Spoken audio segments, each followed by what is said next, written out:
Hi to everybody who's very excited to be performing in Philadelphia tonight at a live Beautiful Anonymous taping. It's Beautiful Anonymous, 1 hour, one phone call, no names, no holds barred. I'd rather go one-on-one. I think it'll be more fun, and I'll get to know you, and you'll get to know me. Hi everybody, Chris here. I know not everybody loves a long intro.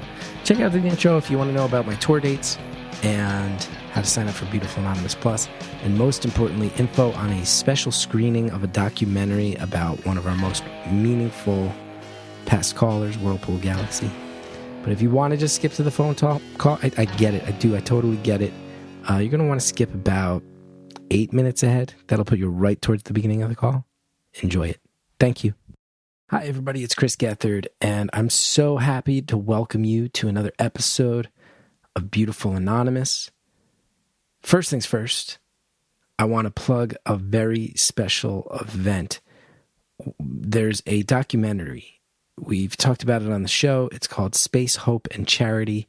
It's about a former caller who, in our community, a lot of people know her as Whirlpool Galaxy, who called and told us about a devastating loss, and then also called and has checked in with us over the years about how miraculously in life after that incident, she has lived a life that is mind-blowing and impressive and cool and unexpected, and it's a beautiful thing. Well, guess what? For our community, we have teamed up with the filmmakers of Space, Hope, and Charity, and I'm very happy to tell you that we're going to have an online opportunity for you to watch the film and attend an online Q&A that I'll be moderating along with the caller, who you know as Whirlpool Galaxy, and the director of the film. And it's going to be really great. It's going to be such a good time. The online Q&A is going to be, let me make sure I have this exactly right. It's going to be on July 25th at 8:45 p.m. And the way this is going to work is that you can get access to watch the film itself for a day or two before that. So you can watch the film between July 23rd and July 25th, and then you can attend the live Q&A on the night of the 25th, where we get together with Charity herself and the filmmaker and maybe a few other people featured in the film, and we talk about it. And I would love for our community to show up for it, and I'm happy to tell you there's a suggested donation, but there's also a pay what you want option, and some of the money goes to Whirlpool Galaxy herself, our friend Charity, and it's a cool thing, and nobody's in it for the money, but this story is incredible, so I hope people will come join us in that. And the info on how you can get tickets should be in your podcast reader, like in the description of the episode. You can also check the Facebook group because I'll put it up there as well. Have to thank everybody who came out last week to see me in Lancaster, Pennsylvania and Woodstock, New York. I met a whole bunch of Beautiful Anonymous fans, and it is always lovely to talk to you and to awkwardly hug you and take photographs. It truly is a joy in my life. I'll tell you, I got a big stretch of shows coming up. July 7th, Evansville, Indiana. That one's almost sold out. July 8th, I'm doing this cool thing called the Great American Punchline Tour with a bunch of other comedians. We're going out and trying to do stuff that's not overtly political, but that also aims to maybe offer up a little healing in a divisive political country. It's a really cool experiment that I'm excited to be a part of, and that'll be in July 8th in Muncie, Indiana, July 9th, Hazard, Kentucky, July 11th in Cordova, Tennessee, July 13th in Fayetteville, Arkansas. Those are towns that I have not been to, and I'm so psyched to get out there, and that's all in the next couple of weeks. And then also at the end of the month, the show in Pittsburgh on the 30th is almost sold out. July 31st in Morgantown, West Virginia is not. Need people to show up. And then also there's tickets in Kansas City, Missouri, St. Louis, Cudahy, Wisconsin, Chicago, Illinois, Ferndale, Michigan, Lakewood, Ohio, Somerville, Mass, Garwood, New Jersey, Baltimore, Maryland, and Hamden, Connecticut. Those are all on sale right now at punchup.live/Chris Gethard. His tour is up and running. Most of these shows are with Eddie Pepitone and Keegan Tyndall. And anybody who was in Lancaster or Woodstock will tell you, man, is it a fun grouping of people. And buy a ticket. Come on out. As far as plugs go, thanks to the currently, as of this recording, 849 people who are signed up for Beautiful Anonymous Plus at beautifulanonymous.com. It is such a huge help to the show when you sign up to get that bonus content. And the bonus content is good. And I like it. And I get the sense that the people signing up for it like it. And I am eternally grateful to them for signing up. And I'm eternally grateful to you for listening and putting up with all the plugs. And I'll tell you, I'm recording this Monday, July 1st. I forgot to record it. It's 9:22 p.m. It's the closest I've ever cut it to not getting the intro in time. It's also at the end of a pretty long day. I was working really hard on Laughing Together stuff today. Really trying to do my part. Try to use some of the skills I've developed over the years and some of those relationships to see if I can't help teachers, help kids in schools. Feels good. Get out there. Try to shake some things up. Do something decent in this world where it's easy to make the not decent choice. It's very often easier to not be a decent person, which is not to say that it's easier to go out there and be an awful person, but it's sometimes easier to be an apathetic person or a scared person. And I'm thinking about it a lot because of the call you're about to hear. There's a quote that I think about all the time. And the older I get, the more I think about it. It's from Mr. Rogers, who obviously Mr. Rogers has many, many quotes that are jaw-droppingly beautiful and simple and eloquent and good for the world. He has one that I think about a lot where he effectively says, when I was young and I started to see in the news that sometimes there were catastrophes in life, my mother calmed me down by telling me, well, if you ever wind up in a scenario like that, you stop and you take a breath and you look around for the helpers. Because there's always helpers who show up in situations like that. And if you look to them, they are there and they are ready to help. And if you watch the video of this quote, he then goes on to say how he really wishes that the news would prioritize showing emergency response crews in action because those people are helpers. And he says it gives you hope. When you think about the helpers out there, they give you hope. And this caller today is so definitively somebody who is out there and is helping. Now, specifically, we talk a lot about the caller's occupation, which involves helping people who really need help. And we talk about how hard that can be. She also trains other people to do this, which is a lot of responsibility. Especially when when you have lived a life and how would I put it? How much you give away. And some of the things you give away are your own peace of mind. Think about how simple that is. That if you are somebody who really helps people who are in dire straits, that you're going to see aspects of the world that make it hard for you to ever put the blinders back on, because you can't pretend you haven't seen the things you've seen. It messes with your ability to have your simple peace of mind and to teach other people not just how to do that, but why it's so valuable and important. It's amazing. Now, that being said, there are so many things that come up along the way that are unexpected and beautiful and funny, and those start to reveal themselves throughout the course of the call. And then on top of it, the bonus material this week, as you would imagine, it's so nice to keep hearing from this caller and go in some totally unpredictable directions to just round out the picture of who this caller is. I feel so lucky that this caller's out there in the world doing what they do, helping. And not to get on a high horse, but I know this community.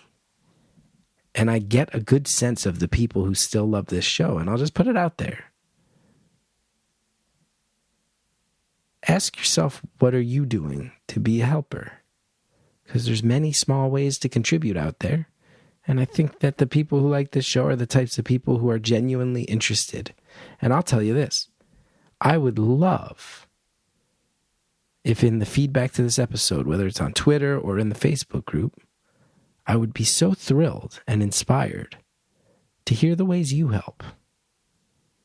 Big and small, especially small. Small ones have impact that I do not underestimate.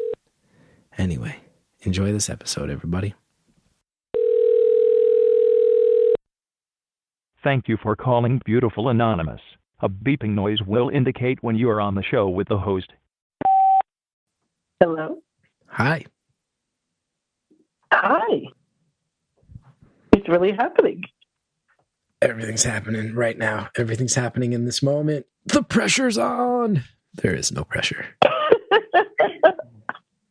Wait, can't start there. We have to start with, oh, we're together. We get to be together finally. Okay. That sounded a little, that's like something that could be said in a horror movie. We're finally together. I never watch horror movies, so I wouldn't know that. Fair. Okay, then I will take it in a genuine kindness way. Yes, that's how I meant it. Oh, Chris, Fair. I've looked forward to this for so long. Well, thanks so much for calling. Yeah, thanks for doing this. There has to be a touchstone person who gets that number. I can shout out to other people and give it a try. It's a good thing. I was not going to mention it, but since you did, people signed up at the touchtone tier of beautifulanonymous.com occasionally get a phone number that no one else gets. And look, you get to be on the show now. So sign up, everybody. Get to be on the show. Yeah. I outed my age to Andrea when I did the screening, and that I'm 59 and I'm in a really good place in my career and pretty stable financially. And it's just become really important to me to kind of, and you're going to laugh, but I'm going to say this, kind of lift up people who are younger than me. Like, go, oh, yes, I support Chris. I want to support Chris. Or, I don't know, I'm a college professor and sometimes I secretly pay for students' books. Oh, wow. Because we need that. We need to look back and help people out. So, well, I feel really lucky to benefit from your efforts to help the youth, such as a 44-year-old man like me. I know. You are. You're still youth, my friend. Still youth. It's weird. Me too. I'm still youth. I feel so much older than I used to. I feel it in my body, but I do still feel young on some level. In so many ways, I feel old, and in so many ways, comparing myself to who I was even 5-10 years ago, I go, what? Wait, what? But then I also have moments where I'm laughing at dumb stuff and I'm enjoying being an idiot. And I just still sometimes feel those moments of youthfulness.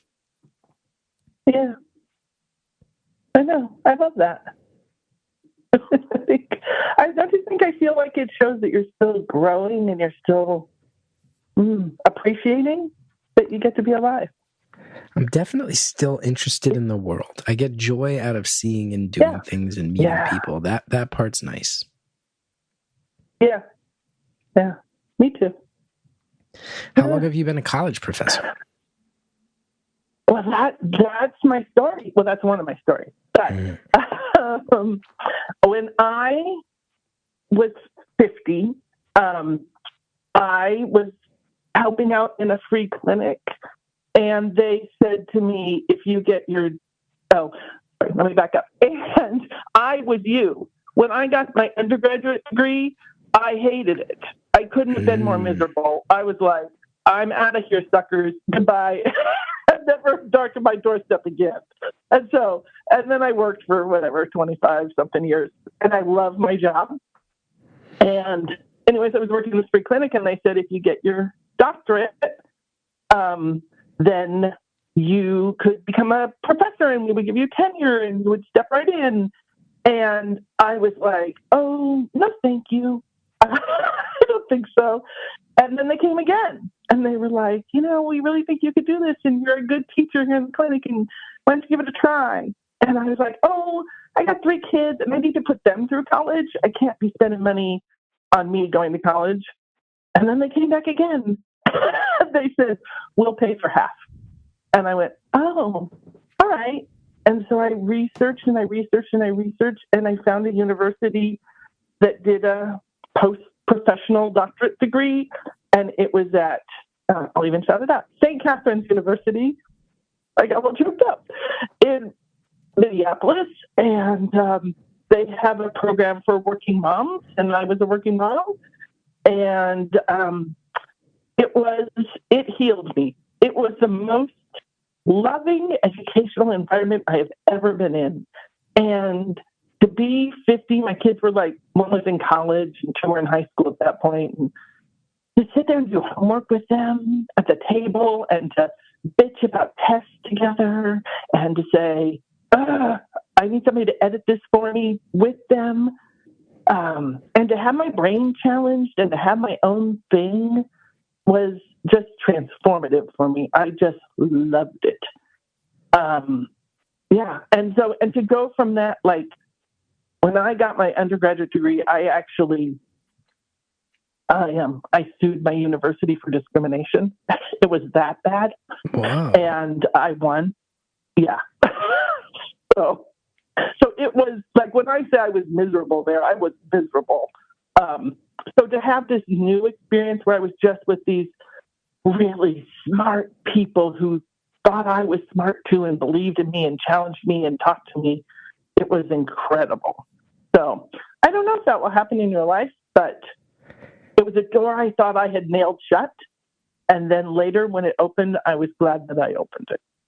So I did become a college professor, and now I understand that colleges need people who had a hard time in college.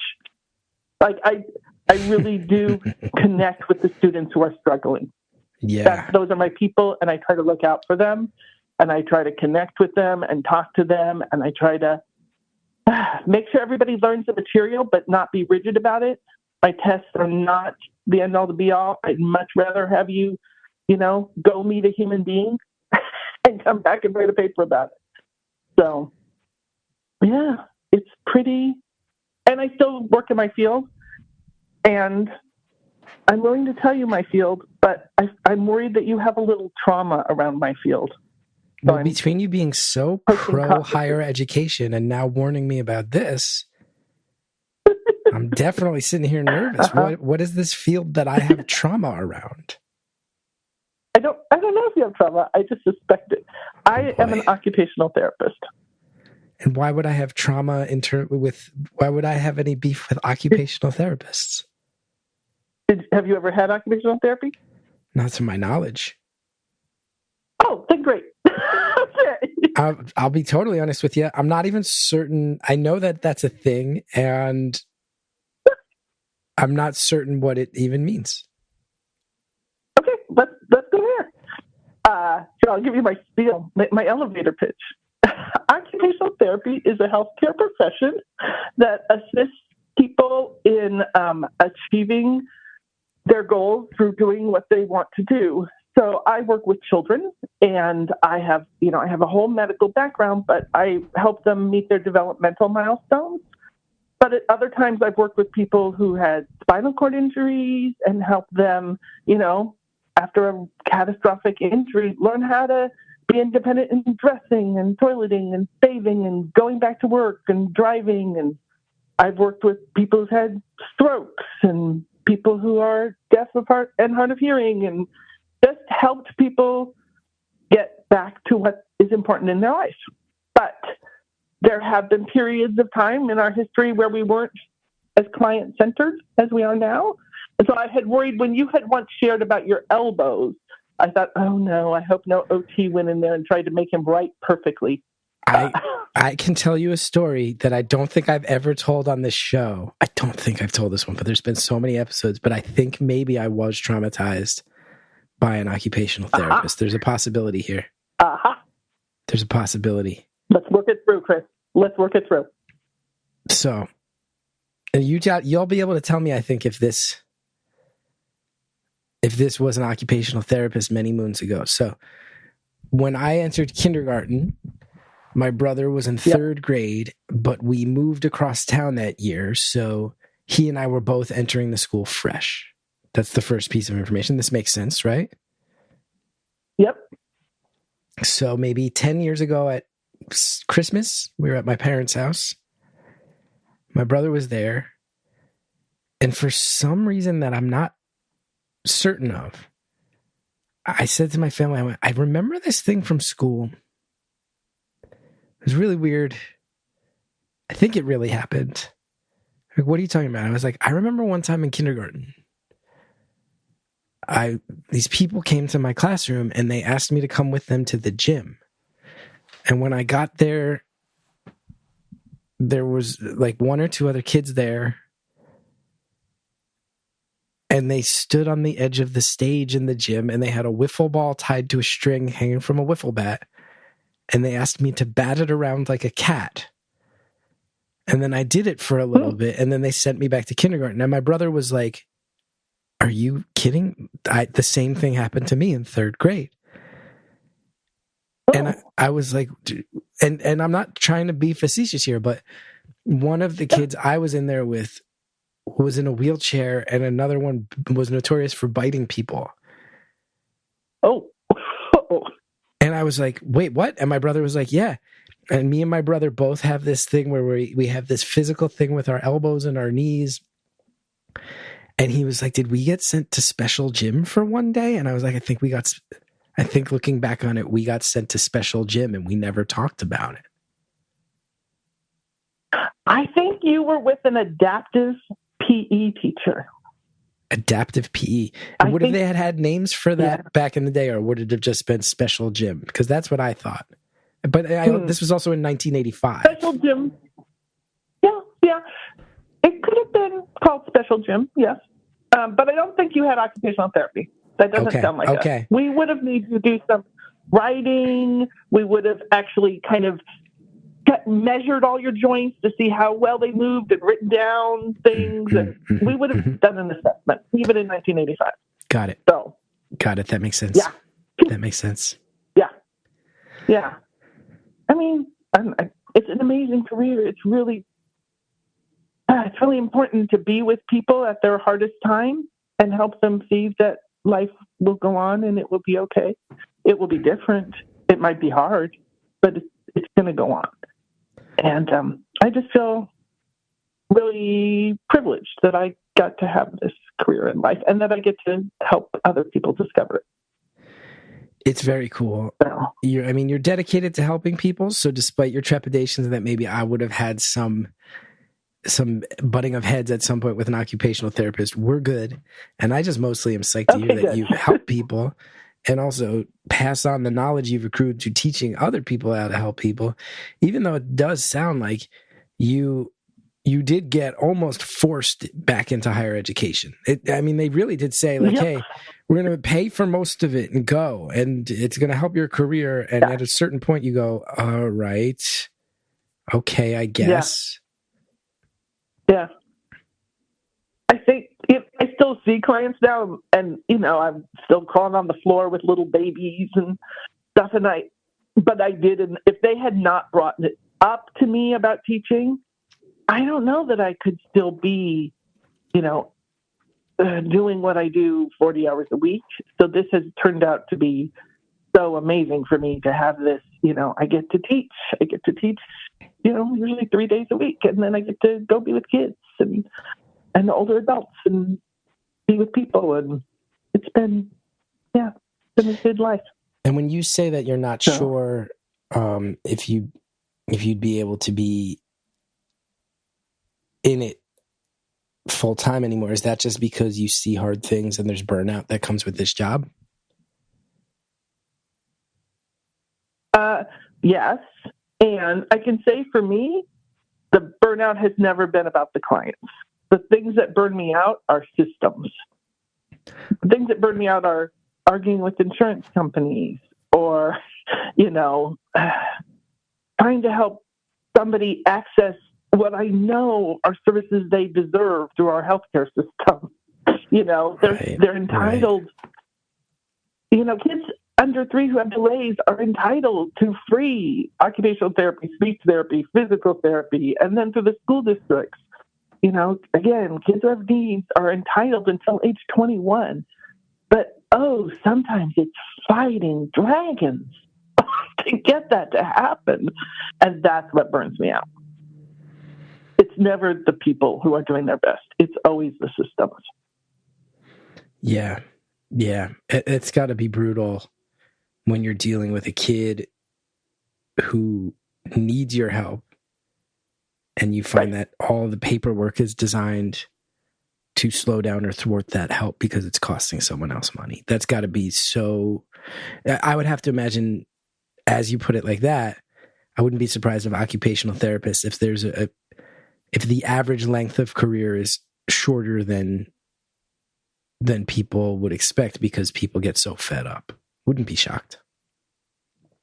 Yeah. I think we do a little I don't know for sure, but I think we do a little better than the other allied health professions because we do get that kind of, we're working on what's meaningful part. So that means that, every person is very different. But yeah, there's still all of healthcare. The pandemic was just horrible. Part of my job at that time was to put students on their clinical placements. And, we lost 32, the first week of the official pandemic, we lost 32 placements in a day. And I just had therapists calling me on the phone and sobbing that they had lost, 6 of their patients at a skilled nursing facility in one afternoon. And it was just, and so many vulnerable people got isolated, and it was just really, really hard on healthcare. On all branches of healthcare, it was hard to see this happening to our country and to know everybody was trying their best to make it better. But this was a new enemy that we didn't quite know how to tackle. And then to hear, the nonsense and the, ridiculous beating down of science, when science has always just been asking questions and trying to solve problems to the best of our ability. It's never been written on tablets of stone, right? It's always just people trying to solve a problem. And just the isolation and the death was hard. It's very hard. Well, when you put it like that, it sounds quite difficult. Yeah. Yeah, and then you're right. And then the other side of it for me was that, at that point, all 3 of my children were in college or had just graduated from college, and they all came home. And I got a really amazing year with them. And they worked through some of their sibling shit. And, and now they're good friends because they did have that year together. And that's been really wonderful to watch as a parent. So it was like, it was the best of times, it was the worst of times. I kind of feel like that was the pandemic. Yeah. Can I ask, because as you explain what occupational therapists do, I sit here and I go, okay, well, it's clearly like a vital in the trenches type of service. Yep. I'm also wondering, how does it cross over? Because there's some of the responsibilities that sound like they might be shared with a speech pathologist or a social worker. So I'm noticing that there's like a few things you're describing where I wonder if people have multiple degrees or if you are building teams among those people. Because some of the things you're describing, I go, there's also other occupations that I've heard take on similar things at a similar junction point in people's lives. So how's that work as far as some of the other people that are in those same trenches? Yeah, we're always about building teams, and we're always about who's the right team mean for this person? So you're right. Like, there are occupational therapists in mental health, right? And sometimes you would be best served by maybe a social worker or a marriage family therapist or a psychologist. But some people make changes in their life by doing, right? And find meaning in their life through doing more than talking. And sometimes they're best served by an occupational therapist. You're right. And even like physical therapy, like we always partner with speech therapy and physical therapy because, you're right. There's expertise a speech therapist can bring about language and understanding language and how the miracle of how it happens. And then an occupational therapist might be, yes, and let's take them to a restaurant and see if they can order with a person who's never met them before off a menu, right? So we're a little bit, I want to say, like the practical people. Say, okay, yes, and let's take this to their real life and make sure it works for them. I appreciate your use of improv phraseology. Yeah. I appreciate your use of improv techniques with the phrase yes and. Yeah. Okay.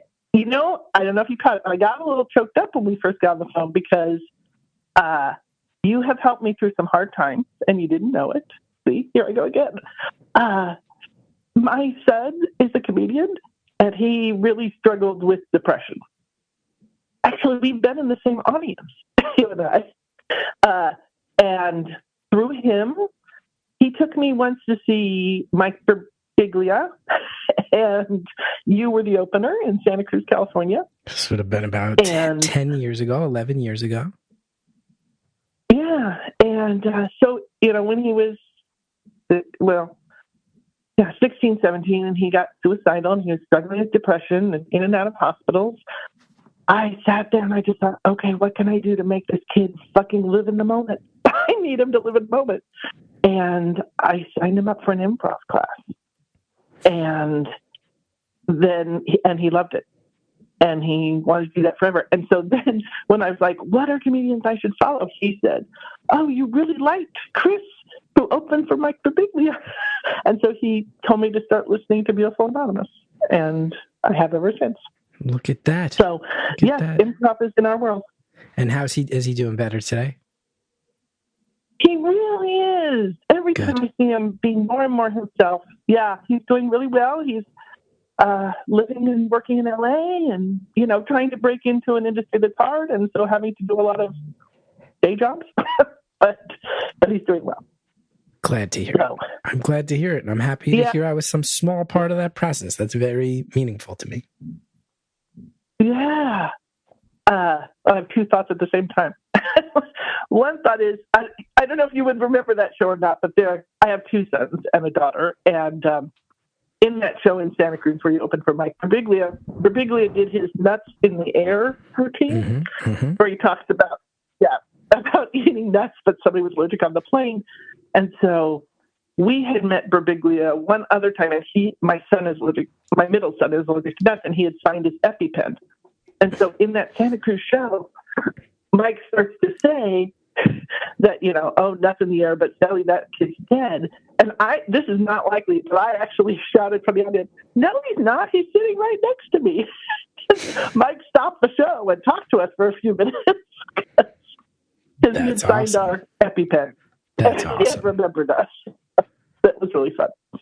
But my other thought, my more serious thought was, I think it was for, I don't know if it was StoryCorps, it was something, but you talked to your dad one time. I've heard you talk to your dad. This American Life, yeah. And your dad, was it This American? I love This American Life. I must have that. And your dad just said, why didn't you tell us? And in that moment, I was just like, I was your dad. I was like, yeah, that's how we felt too. And I understand it a little better now, but it was really, tell your dad, I really appreciated him saying that. I will. Because I think there's not enough stories of parents who have, or not even parents, people who have loved somebody who had depression and who came out the other side, right? I feel like there's a lot of stories with the tragic ending.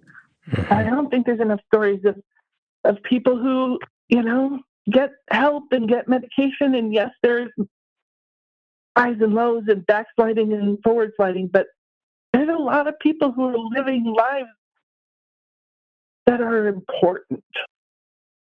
And there's a lot of people loving them. And I want to hear those stories more. Because I'm deeply grateful that we were able to get the help my son needed. And it was years, and it was hard.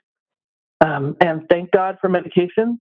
I think again, thank you, science, for medication. And thank you for the therapists he had, and the groups, and the inpatient programs, and the home hospital programs, and the schools that accommodated us, because,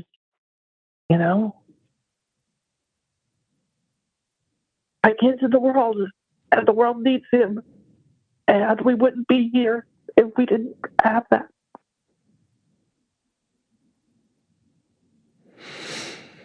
And you're the world, and the world needs you.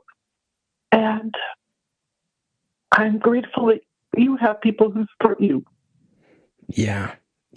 I've been lucky. I've had some people who have had my back pretty hard over the years. I'm glad to hear that I'm glad to hear he's doing better. Yep, everybody's doing good. Yeah.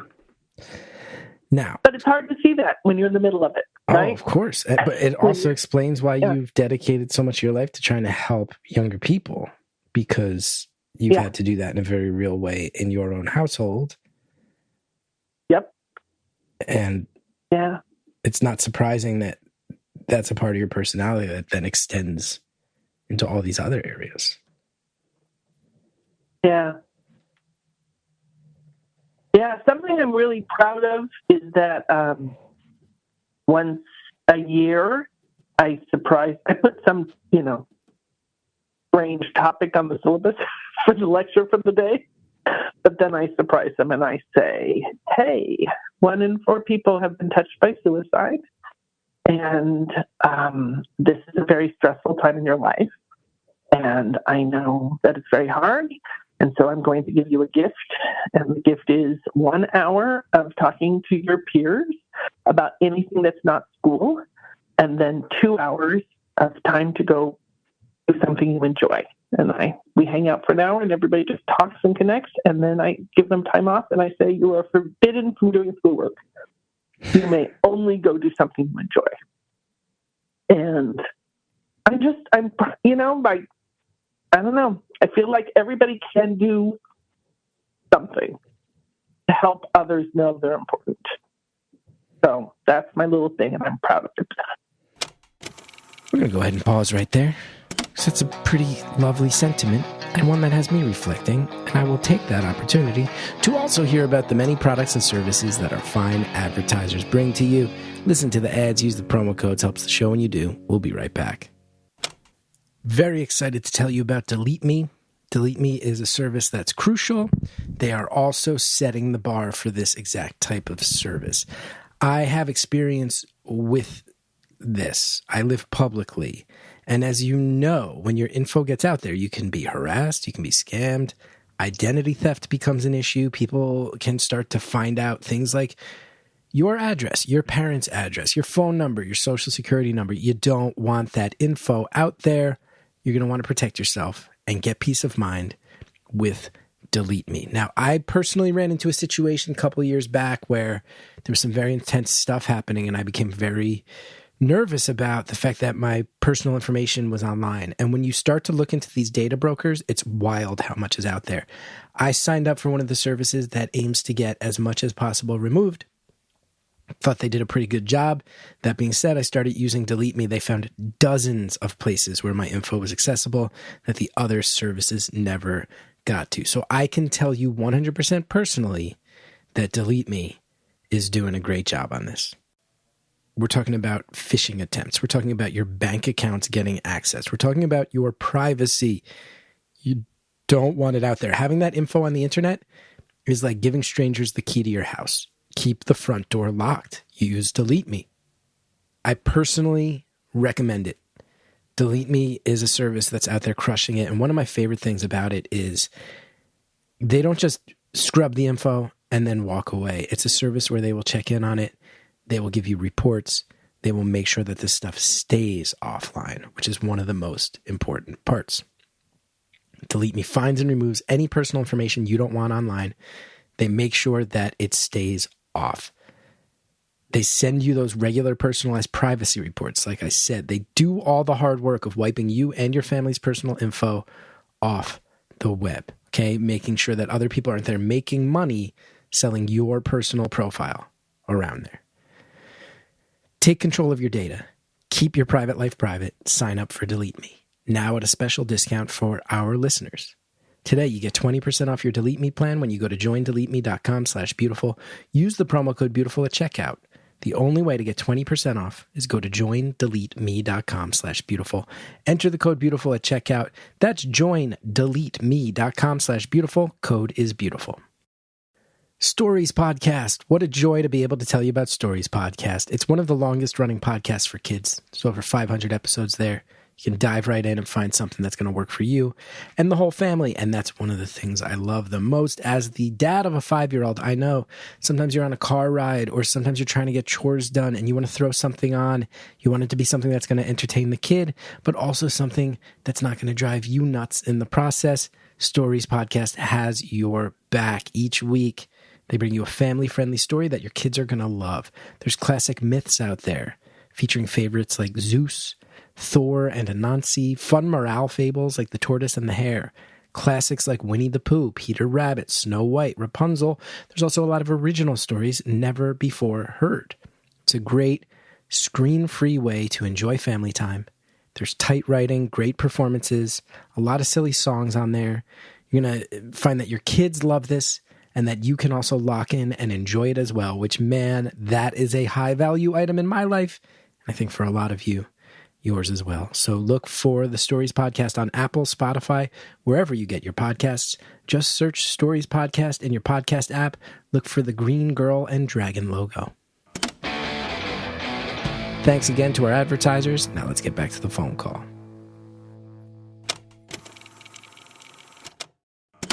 I don't know. I feel like everybody can do something to help others know they're important.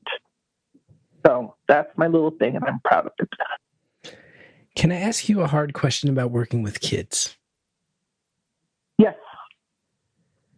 When you're in a school and you find out that a kid is having trouble writing, yes, the perfect scenario is you get in there and you realize, they trained themselves to hold the pencil at the wrong angle, and that's just where their little hand goes, and we can correct that. And that's just like a correction. Like that's the simplest. That's the ideal, right? Like kid learned the wrong way, fix it. The other end of the spectrum, though, is you might be the first person to go, this kid might be demonstrating some early warning signs of muscular dystrophy. And you might be the first person to tell a parent, hey, we think this might actually be an early indicator of something extraordinarily serious and really brutal. And you don't know what it's going to be when you first get that case file. And I have to imagine that that's super hard. And I want to know how you deal with that and how you train young people on how they're going to deal with that. That is a great question. I think it ties to my view of myself is that I'm just here on the journey. It's never my place to tell people which way to go. So you're right, that does happen. And I'm going to give a more common example for me. A more common example for me is that somebody says, we think this kid is on the autism spectrum. Can you go do an evaluation? And then I see this kid and I play with them and I talk to their parents and I play some more and do standardized tests. And what I see is, and I say things like, have you ever had a hearing test? Right? And they say, oh, I think he failed the one at the hospital when he was born. Right? And I go, oh, hey, I think we need to go revisit that. Or I see I see a kid who they tell me it might be autism, and then when I take the history, I kind of learn that kid is alone all day. like maybe there's adults, but they're not interacting with this kid, and that this kid has withdrawn. There is lots of real autism, and I don't want to say that there isn't. And I want all those kids to get all the help. But I also think there are other things sometimes going on. Maybe a family is working 3 jobs, right? And they don't have time to sit on the floor and play blocks. And so usually what I say is there's some things here that I'm worried about, and I'm wondering if you're worried about them too. And 99% of the time, a parent will then pour their heart out and say, yes, I've been worried about that too. So almost always the parent has had suspicions. And if I come along as a partner and say, okay, I share those suspicions, and here's where I think we need to go find some answers, and I help you get there, then it doesn't feel as burdensome. It feels more positive to me. And sometimes people in the helping profession, or especially with kids, they'll talk about like parents who are in denial. And I really enjoy a parent who's in denial, because to me, a parent who's in denial is someone who's asking hard questions and should be asking hard questions, right? Like you shouldn't, if you're a kid, you should absolutely question and wonder and compare with what you know with what other people are saying and make sure that's true. So does that answer your question? It does. It does. Okay. That it sounds to me, not to put words in your mouth, but I sit here, I go, on one level, sure, you might be asked to be the bearer of bad news, but on another level, you might be the bearer of a game plan, or a bearer of hope, or a bearer of validation. And I have to imagine too, parents who are maybe, as you said, you say, I've got a suspicion. Have you ever had it? And then people start breaking down. You sit here and you go, as a parent, that suspicion might have you in your head going, something's wrong with my kid. You might be the bearer of bad news, but you might be the first person to go, well, let's not think of it as something wrong. Let's think of it as something that we need to work with or work on or point in a certain direction or maybe correct. Yes. And in that sense, you're a real provider of hope, I would imagine. Yeah. I always think of myself a little bit like as this like resource vector. Right? Like, wow. Like that's like a superhero name. You've never met somebody. Pardon? That's like a superhero name. The resource vector. I like it. But resource vector, right? But like maybe you've never met somebody who's neurodiverse and is, employed and doing well. And so when you see your 1-year-old, spin the wheels on the truck, you're only thinking of worst case. Let me introduce you to someone, or let me point you to a YouTube video. There are amazing videos from the neurodivergent community on YouTube that show all the wonderful paths people have taken and all the gifts. You know what else? I have these 3 kids, and my middle son is dyslexic. And when he was in 2nd grade and getting all the dyslexia testing, and I had to keep going to these meetings where, they told me all the things he couldn't do. And, they just would give me long lists of things he couldn't do around, spelling and the alphabet and stuff. And one day we went to this, it's called the Exploratorium, but it's a really cool science children's museum. And we sit down at this table with these little parquetry, the wooden shape puzzles that you can make whatever you want.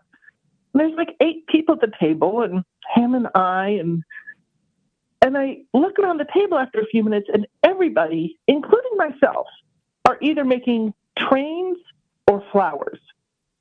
There's just a whole table of people making trains and flowers, except there's my kid, and he's in 2nd grade, and he's making a 3D sculpture that comes off the table with these blocks. And I was like, oh my gosh, they may list all the things that's wrong with his brain, but here's what I know to be true. The world needs people to think in 3D. In a world of trains and flowers, this kid is thinking in 3D, and the world needs that. They don't need somebody who does school right. They need somebody who thinks like this. And it kind of changed everything for me.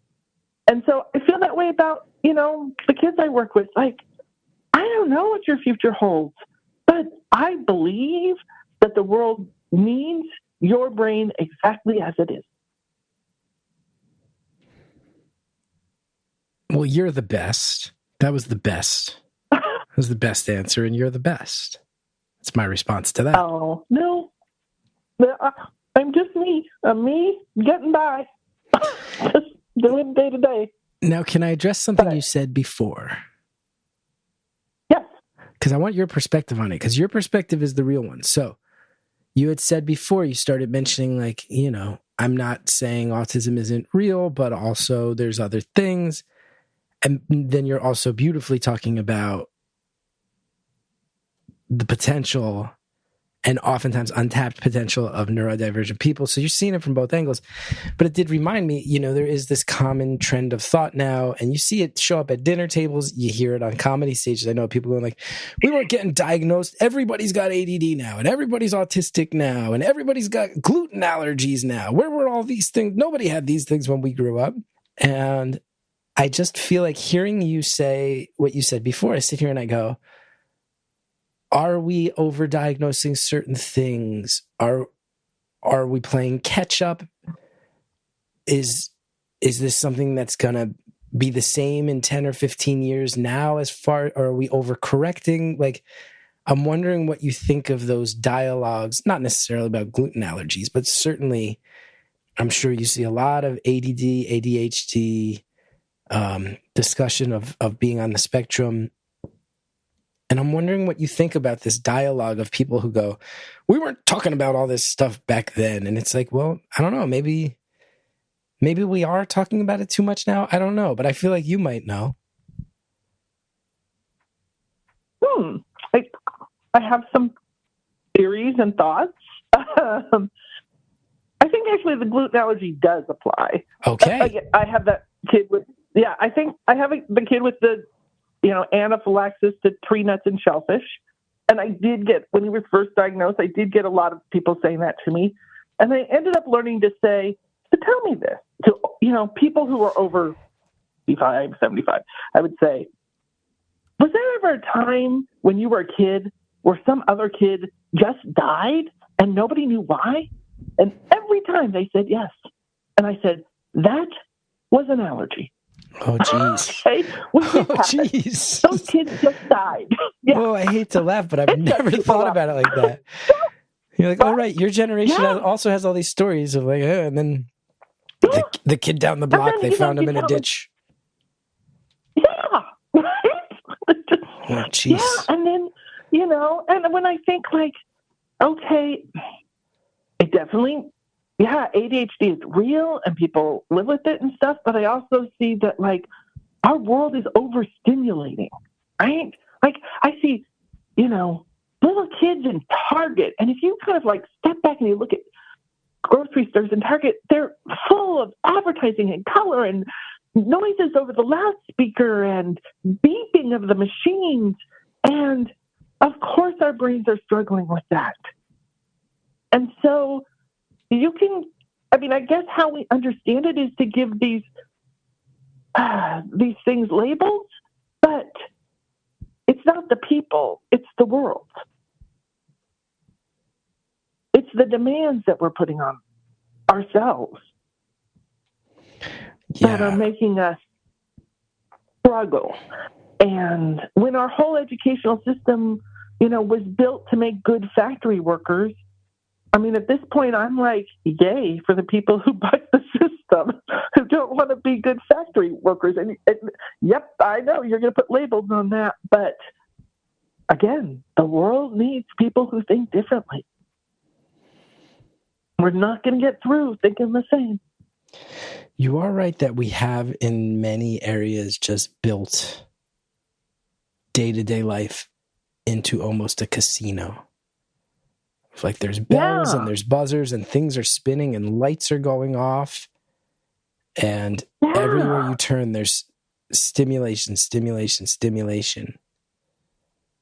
And we carry it around in our little pockets on our phone. I was going to say, it's very easy to tie it into phone usage and social media, but there's also just, I think, an undeniable truth of,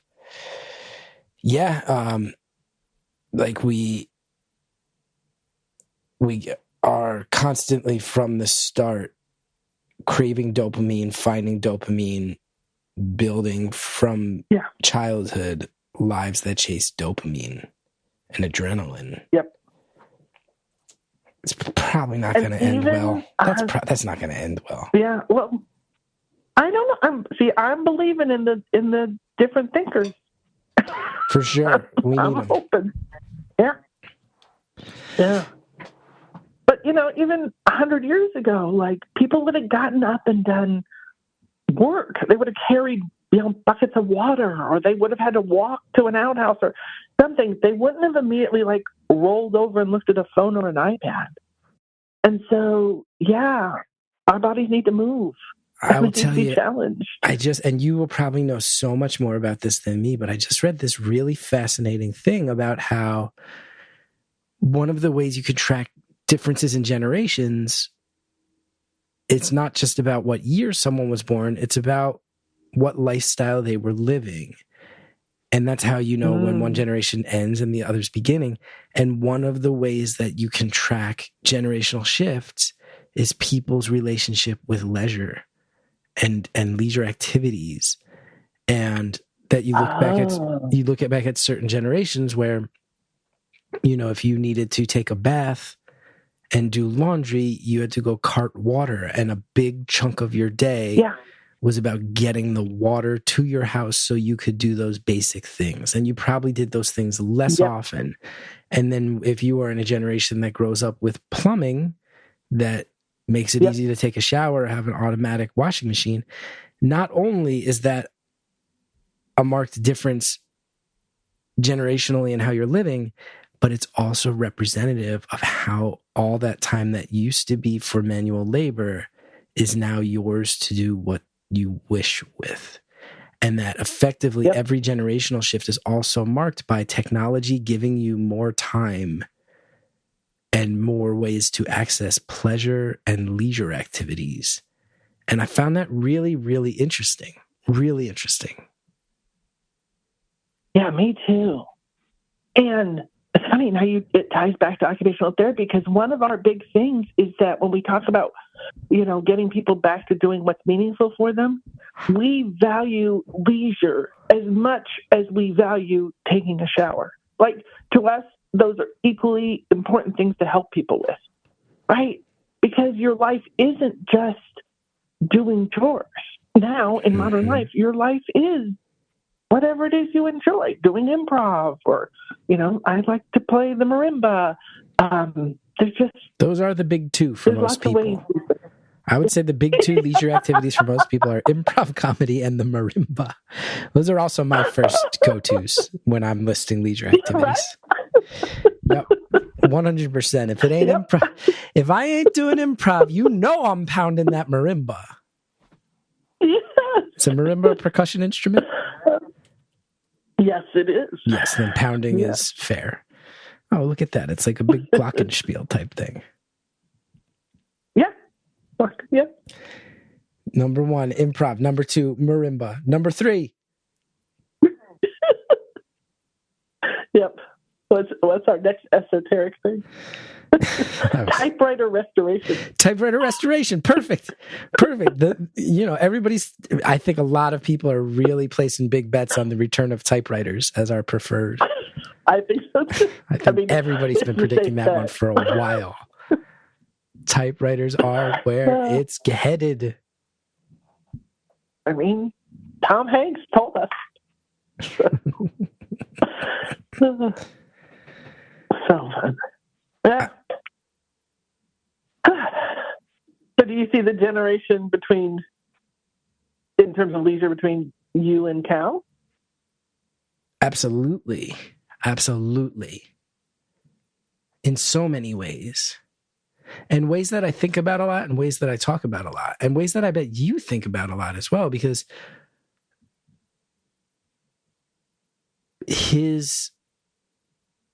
I am of a very weird generation, even compared to other people my age. Like, a lot of people have written about this exennial idea, where you're kind of the tail end of Generation X and the beginning of the millennial experience. And I really did have both. My brother is 2.5 years older than me, and he really solidly lived a Gen X life. You look at the bands he listened to and the technology he had. Yeah. Mine was just slightly different. Like, I got into computers in middle school, and in middle school I was dialing into BBS systems, which people who are of a certain age and inclination know what I mean, of like, oh yeah, you plugged the phone into your computer and then you dialed another computer and you could download stuff and maybe play games and chat with people, but it was just one-on-one. And then by the time I was a freshman in college, my dorm was the first one at Rutgers where they had dedicated T1 internet lines that you could plug in for these like supersonic speeds. And we had Napster. We were downloading all music for free.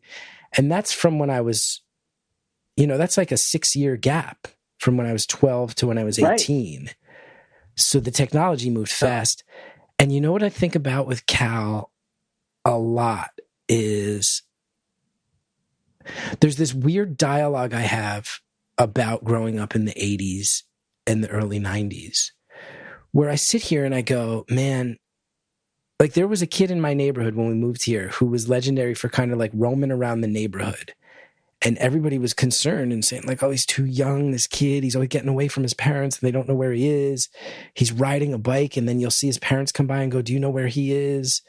Or like he's cutting through somebody's yard and you text their parents and say, hey, do you know that this kid is out? And they go, oh, no, if you see him again, send him home.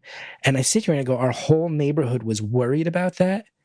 But that was 100%. He's just living by the absolute 100% standard that we all grew up with. Like, all of us who are texting each other, like, hey, this kid's loose. Should make sure his parents know. It's like, my parents never knew where I was. They 100%, it was not the standard of the time. It was leave the house, come back when the streetlights come on. And I can think of times where that was really trouble for me, where I would go to a different town and my parents didn't even know I had left our town, where I go, if Cal is 12 or 13 years old and I find out he just rode his bike to an entirely different town and didn't tell me, that would be bad by modern standards. But I sit there and I go, I also learned how to seek adventures and go on them. I also learned how to interact with people in environments where I wasn't certain, where I didn't know I was going to wind up in that environment at the beginning of the day. Like, maybe let's ride our bikes down to the bike jumps in the middle of the woods. Oh, and then there's these kids from Montclair who showed up, and now we got to interact with these kids from Orange. I've heard that's a tougher town, but let's just talk and get to know these kids. Like, some of that sense of adventure led to cross-pollination and exchange of ideas. There was also leadership that came with that, right? Like, how many times was I in situations as a kid where there was not an adult within sniffing distance and somebody was about to do something where they could have gotten hurt or killed, and it took one of the other kids, whether that was me or not, it took one of the other kids to go, actually what we're doing is stupid and we need to chill out. And you look back at those moments, and I think everybody my age has moments where they're like, right. Like, we were jumping our bikes over big chasms with no helmets on, and someone could have died. And then somebody said, hey, let's cut the shit. Swinging on ropes over rivers. Exactly. Think about that. The idea today that my kid could just go wander until he finds a rope to swing on that drops him in a river is kind of a terrifying thought to a modern parent. But for my childhood, I can tell you where all those places were in my town. I can tell you where everything was. So I sit here and I go back and forth because I go, I mean, we can put an AirTag in his pocket. We can give him an Apple Watch where he can only text us when he's a certain age. I don't ever have to have a moment in my life where I don't know where my kid is. And for most parents raising kids around my kid's age right now, that's the expectation. You know where they are at all times, and you know who the adult supervisor is in that situation. In some ways, I think that that's really good. In other ways, I think it's really bad. Yeah, I feel the same. Yeah. And you're a pro. Yeah. Also, since we're on this note, I want to let you respond. I also want to say this. We've got to stop idealizing the 80s, by the way, because anytime I see anyone express a version of this where they go, things were so much safer then. It's like, no, we were told constantly that we were going to get kidnapped and raped constantly throughout the entire 80s. So let's not pretend we all felt safer back then. Yeah. I mean, I graduated high school in 1983, and let me tell you, I knew all about sexual harassment from 7th grade on. Right? Like, no, it was a terrible time. It was a terrible time, but, we're all flawed people, and we were flawed in the 80s, too. And that means you were also of an age, too. The one thing you had, I had all the fallout of the fear of serial killers, but that means you were also old enough to remember some of the actual serial killers that created a lot of hysteria throughout the next 15 years. Yeah, but I was pretty oblivious. I grew up on national forests. My dad worked for the U.S. Forest Service. So, so we moved from forest to forest. So I don't know. Grew up in the forest. In our brains, it didn't apply to us. But we actually, we were where they were dumping bodies, but we didn't know that. Right. Okay. So you weren't where the people were getting killed. You were where the bodies were getting dumped. Yeah. Right. Exactly. But there wasn't a 24/7 news cycle, right? No. Like, my parents got the paper. Not until 2001. Yeah. Yeah, which is when my daughter was born, 2001, right? Yeah, totally what different I see life, in the leisure thing is that the totally different thing is that she's a gamer. She loves playing games, and she talks about her friends there. And I'm all like, you've never met these people. How could they be your friends? But they are her friends, right? And I feel like that's my leisure shift in our family is that to me, to spend time with someone means you're physically with them, maybe the phone, but to her it has a different meaning in that you can play games with someone online, and that is being with them. But the wandering. I live in a suburb now, and we did let our kids wander, probably more than other neighbors were comfortable with. But I wanted that for them. I wanted them to have some sense of exploration, I guess, and autonomy, and I feel like it builds a little confidence to know that you can handle things. But I also, we know people around us, and I know people did call me when they saw things that they were worried about. So I felt there was a safety net, so it was easier for me to say you can explore. Yeah, and there's aspects of community and just generally being outdoors that ties into all that too. And people keeping eyes on each other. But even hearing you say people might have not been totally comfortable with the amount of wandering I allowed is like, that's a massive shift. A massive shift. I kind of want Cal to be somebody who knows that if he wanders away and he comes home safe, like when he's 11, 12, 13, that if he goes out of our house and he's gone for a few hours and he has something he needs to tell me about, if something bad happened, that I trust him to tell me. Yeah. And that if nothing bad happened, I'm not going to grill him about it. And also, this might not be the best parenting, but like also, did some stuff go down, but you guys handled it yourselves and you and your friends don't want to get in trouble, but you handled it? Good. I'm glad you handled it. I also don't need to know about that. Just as long as it's under control and you feel like you avoided trouble and you're not going to get into it again, great. Yeah. But I feel like that's not the style of the times right now. I agree. Yeah. I feel like people are worrying about the wrong thing in their kids, right? Like I feel like they're, very worried about, I need to know where you are 24/7. But I feel like the deeper question is, are you happy? Are you scared? Are you overwhelmed? Because I think it's hard to be a kid right now. Let's pause right there. This caller has an unending sea of empathy, just a deep reserve of empathy. And it's always cool to see that in action. We're going to pause. We're going to do some ads. We'll be right back. Very happy to tell you about Talkspace, our longest standing advertiser, somebody who has supported this show for many years now, and also an organization that's constantly rethinking the conversation around mental health, and kudos to them for doing so. Therapy has changed my life. I've been with the same therapist since 2007. We're coming up on 20 years. And therapy can help so much with your focus, with your goals, helping you sleep better, helping reduce your stress.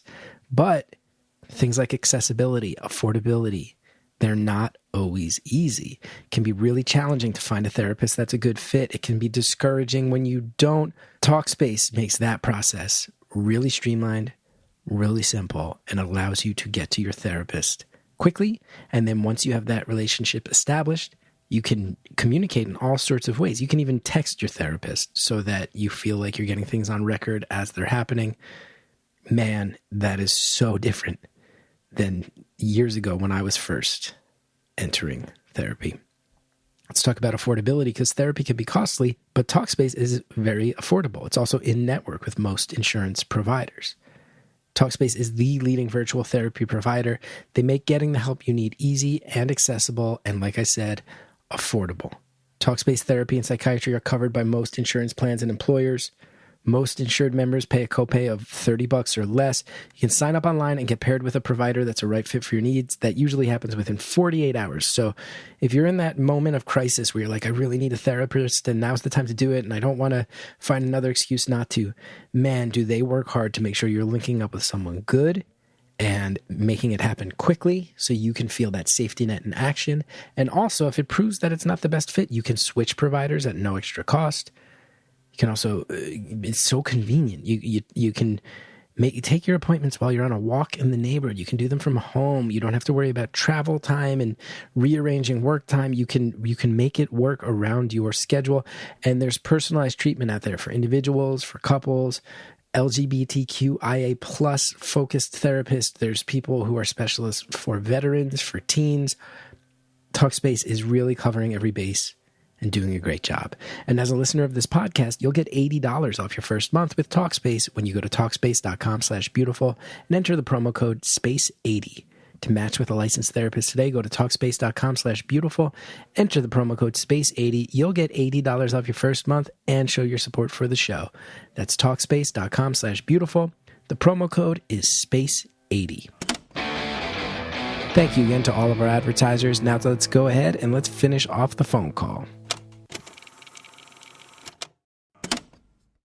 And I feel like the deeper question is, are you happy? Are you scared? Are you overwhelmed? Because I think it's hard to be a kid right now. Mm-hmm. I think that's true. Yeah. I think that's true. I feel really lucky that I got to talk to you and to hear about this perspective. It's also wild to realize that occupational therapy can be such a wide net. Mm-hmm. You can be helping kids. You can be helping. I imagine any classification of person who needs help, there's a place for it, whether that's elder care, whether that's youth, whether that's people recovering from accidents or addiction or any sort of, I would imagine there's many, many practical applications on just generally being a helper when you sign up for occupational therapy. Yep. It's really cool. You have got it in a nutshell. In February, I had this opportunity to go to very rural India. And I had a few people say, well, what's an occupational therapist going to do in India? But I do feel like I was able to be helpful. And I also feel like I learned many things.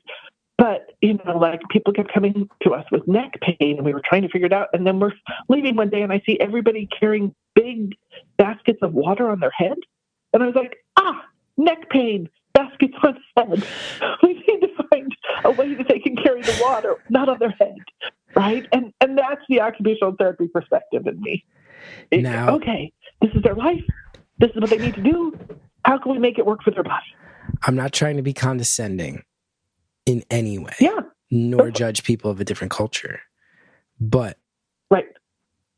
was there no one else who was able to crack the code on that, or did they really needed you to travel from another country to go? Maybe the neck pain relates to using your neck muscles to carry large amounts of weight.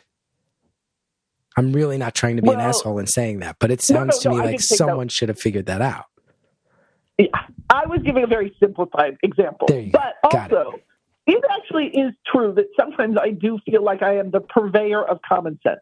I do sometimes feel like that we just everybody kind of gets in their groove and they just think, well, this is how I've always done it. And, and that sometimes it does just take somebody from the outside being curious and asking questions to change things in this country and other countries. So, it didn't take offense to that. I think that's a great question. Well, and that answer is very eye-opening too, of realizing like, oh, sometimes you need an outside eye. Like there's probably things that all of us participate in every day where someone who's not participating in it every day would just go, why do you do things like this? And those are questions you don't ask because it's just how it's done. Yeah. Yeah.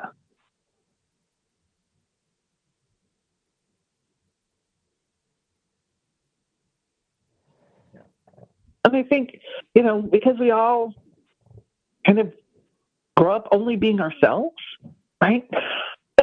You're just like, well, I do it this way because, this is how it's worked for me. And I think we only get in trouble when we say, and it can never be different. Right? As long as you're open to growing and trying new ways, there'll be new things. So. I'm amazed at your positivity. I mean, maybe you just caught me on a good day. I don't know. I think I am a glass half full kind of person. My husband and I joke. He's a glass half empty. I'm a glass half full type of person. We were talking to our kids on Zoom last night, and I said, oh, I'm trying to do mindfulness more, and I'm really using the image of when our family went snorkeling. Like that was a very peaceful thing for me to be in the water floating and look at the fishes. And then immediately my husband tells the story of 2 shark attacks. And my kids laughed so hard because they were like, yeah, there's mom telling us about a peaceful, mindful moment. And there's dad telling us about shark attacks. And, those are our parents. It's a good yin and yang right there. Exactly. This is how you make it to 35 years. Now, we've got 90 seconds left. Do you have... Whoa! I know, these things fly by, right? Do you have... are there any stories that come to mind? We've talked so much about your profession. In a minute, are there any stories that you're like, here's a thing I remember where I realized I'm going to want to do this forever? Oh, gosh. I was 18. I graduated from high school. I worked as a waitress at night. My mom said, you cannot just lie around the house all day. And so I had heard a lot of my friends volunteer at this center. And so I went there, and it was a center run by occupational therapists for children under 5 who either had physical disabilities or were in foster care. And I spent the summer there, and I said, I want to do this for the rest of my life. And those people mentored me. They employed me every summer because I paid my own way through college. They made sure I had books. They loaned me old magazines. They helped me. And so when I graduated and I had my occupational therapy degree, I went back and I worked pro bono for them for a long time. And so I just think whatever it is that you find in life, be sure to appreciate the people who helped you and go back and help other people. That would be my 90-second thought. Literally, the clock just hit 0. That was the most amazing. It was the most amazing, efficient timing I've ever seen. It was incredible. Thank you. And with our time up, that means the people who are listening on the Tuesday feed, the free feed, our time with them is up. So we'll say goodbye. But if you're happy to stick around, everybody who's signed up at beautifulanonymous.com, like you did, now we're going to do the 5 questions, get to know you a little better. And I'm very excited about it. You're into it? I'm into it. Oh, that's awesome. Good.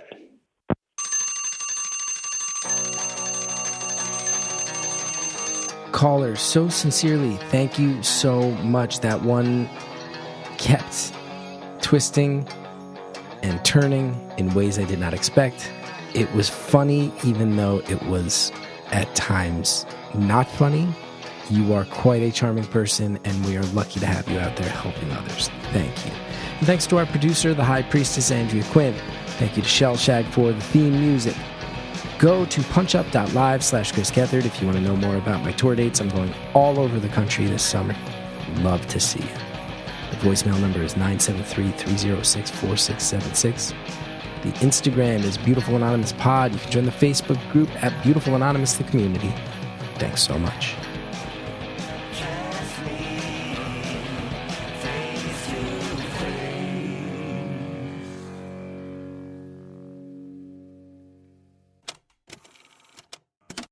This week on Beautiful Anonymous Plus, here's some of what you'll get from the 5 questions. I have to ask you something because Andrea just informed me of something. All these things we've talked about today, including that story, which is one of the most gripping, hard to hear, but still beautiful stories in the history of the show. And Andrea just told me that when you talked to her, most of your pitch was actually about how you do restore marimbas. Is this true? Yes, I do. Yes. That wasn't an offhanded theoretical example before the marimba thing? Nope, that's absolutely true. I thought of it because I'm staring at my marimba here in this room. Yep, she's right. See, we just didn't get to that. I meant to get to that, but we had so much to talk about. Don't forget to sign up for Beautiful Anonymous Plus at beautifulanonymous.com.